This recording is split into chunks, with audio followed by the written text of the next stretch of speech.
Prince Andrew no more. The British royal officially stripped of his title, now officially known as Andrew Mountbatten Windsor. In a bombshell that's rocking the royal family, Sarah Ferguson, the Duchess of York, has made a shocking move against her ex-husband, Prince Andrew, amid his Epstein scandal fallout. As King Charles strips Andrew of all titles and evicts them from Royal Lodge, Fergie drops her Duchess title on social media, signaling independence and hinting at a tell-all revelation. From leaked emails to her past Epstein ties, what explosive truth is she about to unleash that could shatter the Windsors forever? Join us as we uncover the drama, the betrayal, and Fergie's bold bid for freedom in this royal reckoning. Fergie's defiance. On October 31st, 2025, Buckingham Palace dropped a huge shock. Prince Andrew lost all his royal titles, honors, and his big home at Royal Lodge. But the real surprise came from his ex-wife, Sarah Ferguson, known as Fergie. Just hours later, she quietly removed Duchess of York from her social media name. She changed it to just Sarah Ferguson. No big words, no drama, just a simple edit that said a lot. People started talking. Is she getting ready to tell big secrets about Andrew and his Epstein scandal?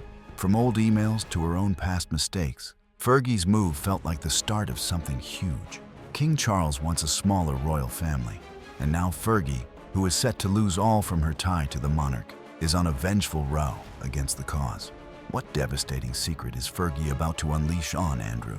Watch on to find out. The palace news came at night. They said Andrew must leave Royal Lodge and move to a small house in Norfolk. He would no longer have the title His Royal Highness or be on the list of potential monarchs of England. The family agreed together. Queen Camilla and even Princess Catherine helped make the decision. In their defense, they want to protect the royal image. Andrew stayed on at Royal Lodge despite reports that he is on the dreaded Epstein list, saying he did nothing wrong with Epstein, but people weren't having it, as they remembered his bad 2019 TV interview. King Charles, tired of the scandal hurting the family. King Charles stripping his brother of his titles and his home, as further questions arose over Andrew's friendship, finally took a stand. For years, he heard complaints from other countries in the Commonwealth. This was not sudden. It built up slowly, with new Epstein papers coming out. Fergie acted fast too to avoid being caught in the crossfire, removing ties to Prince Andrew from her social media. Before, it said Sarah, Duchess of York. Now it just says Sarah Ferguson. She knew losing Andrew's title meant she lost hers too. But this was more than rules. It was her saying goodbye to the past.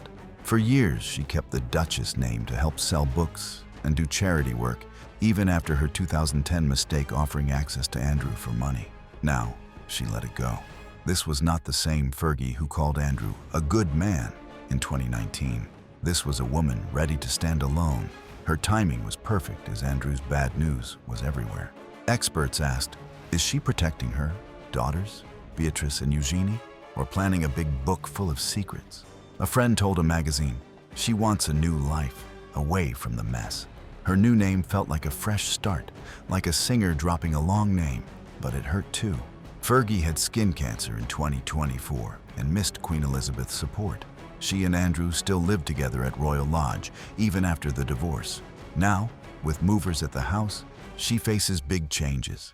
Maybe a small flat in London or a home in the mountains. Andrew Epstein's problems remain at the center, with photos from 2010 showing him alongside the convicted criminal, and he paid millions in 2022 to halt a court case. Newly released papers in 2025 revealed that Fergie had asked Epstein for money in 2011 to cover her bills. Though she repaid it, still, charities severed ties with her, including one children's group that ended its association in September, declaring she was no longer suitable. Fergie had worked to rebuild her reputation after her divorce by selling diet plans, writing books, and even starring in a TV show about her life. But now her good name is damaged once more. Dropping her title might protect Beatrice and Eugenie, as Beatrice seeks more royal duties, yet finds the scandal blocking her path, while Eugenie's charity work falters because donors hesitate to contribute to anything linked to Epstein. Their daughters are caught in the middle, Beatrice in London and Eugenie far away on a farm, while palace insiders say Fergie's move effectively ends the York family narrative. Everyone wonders what she will say next. A book, perhaps? or a podcast. She has spoken about royal life before without attacking. But now, the untitled book publishers watch closely. One expert noted, "No one wants York drama." Yet Fergie is resilient as she has overcome cancer and bad headlines in the past, with some old friends cheering her on. However, others suspect it's a calculated plan to profit, maybe through a TV show akin to Harry's memoir. Charles aims to slim down the monarchy to cut costs, especially with Royal Lodge requiring millions in repairs. Public scrutiny intensifies over the royal budget, prompting some to call for ending the monarchy altogether. As winter settles over Windsor, Fergie's bold step lingers in the air. Is this the end of her loyalty or the beginning of truth? Secrets about Epstein, the royals, and their marriage still wait. The family holds its breath, and the world awaits her next words. What will she say? Time will tell. Andrew's rise and ruin. Prince Andrew, the once charming second son of Queen Elizabeth II, lived a life full of highs and lows. He started as a hero of war, became a loving husband and father, and later fell into scandals that hurt the royal family. His story is one of luck, bad choices, and big mistakes. From his happy meeting with Sarah Ferguson to their messy split and the dark ties to Jeffrey Epstein that brought him down, Andrew's path shows how fame and power can lead to trouble. Andrew reportedly writing to Epstein in 2011 saying, "We're in this together and we'll play some more soon." This chapter looks at what went wrong for him, how he found love, and why his marriage to Fergie ended in pain. It explains the man behind the titles and how his errors still shake the Windsors today. What big secret broke Andrew's perfect life? Watch on to learn the truth. Andrew Albert Christian Edward was born on February 19, 1960, at Buckingham Palace. He was the third child of Queen Elizabeth and Prince Philip, but the second son after Charles. As a baby, he stole hearts with his big blue eyes and chubby cheeks. His name, Andrew, means brave, and he lived up to it early. Raised in a world of nannies and palaces, Andrew went to strict schools like Gordonstown in Scotland, where his dad studied. He loved sports, especially rugby and tennis, and dreamed of flying planes. Unlike quiet Charles, Andrew was bold and fun, earning the nickname Randy Andy for his love of parties and girls. At 18, he joined the Royal Navy, training as a helicopter pilot. His family saw him as the spare prince free to adventure while Charles prepared for the throne. The Falklands War in 1982 made Andrew a star. At 22, he flew Sea King helicopters from HMS Invincible, facing danger from Argentine missiles. He saved downed pilots and dodged attacks, showing real courage. Back home, crowds cheered him as a hero. Papers called him the Brave Prince, and girls swooned over his uniform and smile. This time boosted his ego. He felt strong and needed. But war also changed him, making him value freedom. After leaving the Navy in 1986, Andrew took a job in the arms trade, traveling the world for British companies. He loved the jet-set life, with fancy dinners and big deals. Yet, whispers started about his wild ways. Too many parties, too many women. Andrew saw himself as a modern prince, but the palace worried he was out of control. Andrew met Sarah Ferguson in 1985 at a polo match. They knew each other as kids. Fergie's mom was a royal maid of honor, and their families crossed paths at Ascot races. At 25, Fergie was lively, with red hair and a big laugh. She worked in PR and loved horses, just like Andrew. Sparks flew fast. He proposed after 1 year on Valentine's Day 1986 with a $20,000 ring from Asprey. Their July 23rd wedding at Westminster Abbey was a fairy tale, watched by 500 million. Fergie glowed in ivory silk, and Andrew looked sharp in navy blues. Queen Elizabeth made Hithiam Duke of York that day. They honeymooned on the royal yacht Britannia, seeming perfect. 2 daughters came quickly, Beatrice in 1988, Eugenie in 1990. Andrew called Fergie his ginger whirlwind, and she said he was her knight. Early days were happy picnics at Windsor, family trips, but cracks soon showed. What went wrong started with distance. Andrew's job kept him away from trade trips to China, the US, and even Saudi Arabia. He was home just 40 days a year. Fergie felt alone, raising kids while facing royal rules. She turned to friends for fun, including rich men like John Bryan. Papers watched every step, calling her Fergie the Frivolous for her bright clothes and jokes. Andrew's ego grew too. He spent big on cars and gifts, ignoring money worries. By 1991, rumors flew. Andrew with a TV presenter, Fergie with a Texan businessman.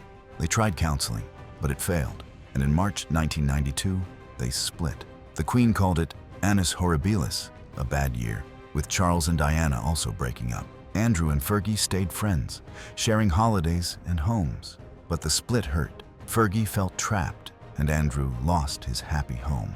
The marriage fallout exploded in August 1992. Tabloids printed photos of Fergie on vacation in France.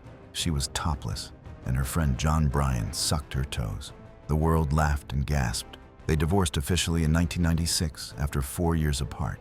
Yet Fergie retained the title Duchess of York as a gracious gift from the Queen, and they vowed to stay close for Beatrice and Eugenie's joint Christmases, shared schools, and a united front. Money troubles soon followed. Fergie's extravagant shopping and disastrous business deals left her $4 million in debt. Andrew helped where he could, but the strain tested their friendship. She sold stories, hosted TV shows, and hustled to rebuild. While he partied on, the Yorks' once charmed life now a public cautionary tale. Their happy divorce was real. They joked about remarrying, but scandals kept coming. Fergie's 2010 sting, offering access to Andrew for cash, made her look greedy. He stood by her, paying debts. Andrew's big fall came with Jeffrey Epstein. He met the rich American in 1999 through Ghislaine Maxwell, Epstein's girlfriend and an old family friend. Come clean about what he may know, about information he might have about Jeffrey Epstein and Ghislaine Maxwell. Maxwell, daughter of a media tycoon, brought Epstein into royal circles. He was charming, with jets and islands. Andrew liked the luxury private flights, big parties. Epstein gave money to Fergie in 2010 to pay bills, which she returned later. But Epstein was a monster, running a sex ring with young girls. Virginia Giuffre said Epstein made her have sex with Andrew 3 times when she was 17. Andrew denied it, saying he never met her. A 2001 photo showed him with her arm around Giuffre, Maxwell smiling behind. It looked bad. Epstein went to jail in 2008, but Andrew kept visiting, flying to his island in 2000, staying at his New York home in 2010, even after jail. The 2019 BBC interview sealed Andrew's doom. He sat with Emily Maitlis, sweating and stiff, while she pressed him on Epstein and Giuffre. Andrew denying ever meeting Virginia Giuffre, who long claimed that Epstein trafficked her to have sex with Andrew. Andrew denied sex, insisting, "I was at Pizza Express that night." He called Epstein an honorable man and claimed no regret for the friendship. The world branded it a disaster, with papers screaming, "Andrew's car crash." He quit royal duties days later. The Queen stripped his titles in 2020. In 2022, he paid Giuffre $12 million to drop her lawsuit, admitting no guilt. Epstein died in jail in 2019, but new files in 2024 and 2025 unearthed more emails and photos. One email showed Andrew telling Epstein, "We are in this together." Fergie's old letter hailed Epstein as a supreme friend. Charities dropped her too. Andrew lost friends, money, and respect. What doomed him was ego, toxic allies, and zero remorse. He believed royal blood shielded him. His Playboy Prince glamour curdled into darkness. He chased the shine, blind to every red flag. Epstein exploited him for status, and Andrew basked in it. His marriage to Fergie failed from neglect. He was away too much, and she felt lost. The toe scandal was the end, but they stayed tied by love and kids. Fergie defended him through the Epstein mess, calling him kind. But in 2025, with titles gone and Royal Lodge lost, cracks showed. Andrew golfs alone. Fergie plans her life. His fall hurts Beatrice and Eugenie. They keep their titles but lose chances. Beatrice wants royal work. Eugenie fights slavery, but scandals shadow them. Andrew's story warns of how power can ruin life, going from a war hero loved by all to an outcast despised by all. He had it all, then lost it. His meeting with Fergie was magic. Their split sad, Epstein the killer blow. Now, at 65, he faces a quiet life in Norfolk. Fergie's move away hints at more truth coming. Will he bounce back, or is this the end? The royals watch. The world waits. Will Fergie's bold break from Prince Andrew unleash a flood of royal secrets? Or is this just the start of her fight for freedom? What does Andrew's downfall mean for the Windsors? And can the family survive more shocks? We would love you to share your opinion in the comment section. If you enjoyed this video, make sure you like, share, and subscribe to the channel. Also, click the next video shown on your screen. You will enjoy it.